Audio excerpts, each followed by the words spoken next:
আমি যদি বলি আমি বলবো না, এটা এটা আসলে মানে আমি বলবো যে আসলে ইনফরমেশনগুলো খুব খারাপভাবে ইনফরমেশনগুলো কি হচ্ছে আর কি যাচ্ছে। পাইলট তৌকির ইসলামের মৃত্যুর পরে সামাজিক যোগাযোগ মাধ্যমে স্ত্রী নিঝুমের গর্ভধারণের খবরটি ছড়িয়ে পড়ে। রিমার শোনা যায় 3 মাসের অন্তঃসত্ত্বা নিঝুম, কিন্তু সে বিষয়টি শুধুমাত্রই গুজব নাকি আদৌ তার কোনো সত্যতা রয়েছে। নিঝুম কি আসলেই তার পাইলট স্বামীকে খুব তাড়াতাড়ি সন্তানের মুখ দেখাতে চেয়ে এত দ্রুত কনসেপ্ট করেছিলেন কিনা সেই প্রশ্নটাই সকলের মাঝে।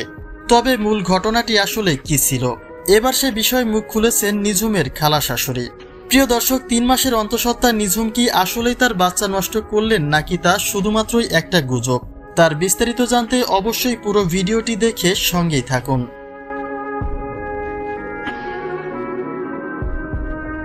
পাইলট তৌকির ইসলাম বাচ্চাদের খুব ভালোবাসতেন। সুযোগ হলে বাচ্চাদের নিয়ে তিনি খেলাও করতেন।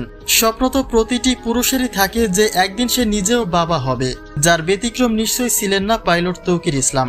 কিন্তু দুর্ভাগ্য, নিজের স্ত্রীর কোলে সন্তান দেখে যেতে পারেনি পাইলট তৌকির ইসলাম। তার সংক্ষিপ্ত জীবনের গল্পের স্বপ্নগুলি শুধু স্বপ্নতেই থেকে গেল।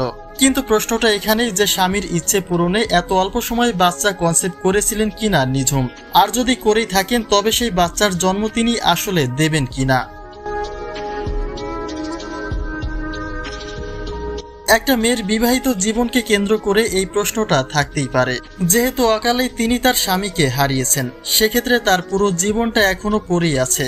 কিন্তু সেখানে একটা রিউমার উঠে আসে 3 মাসের অন্তঃসত্ত্বার, যে খবরটি ব্যাপক আলোচনা তৈরি করেছে সামাজিক যোগাযোগ মাধ্যমে। কিন্তু তথ্য ঘেটে এখন পর্যন্ত এমন কোনো খবর মেলেনি নিঝুমের স্বজনদের কাছ থেকে। তারা বলছে মেয়ের বিয়েই হয়েছে 6 মাস, যার মাঝে কর্মব্যস্ততায় তৌকির তার পরিবারকে ভালোমতো সময়ও দিতে পারেনি। তাহলে এমন খবর কে বা কারা কোথা থেকে পেয়েছে তার কোনো হদিশ নেই।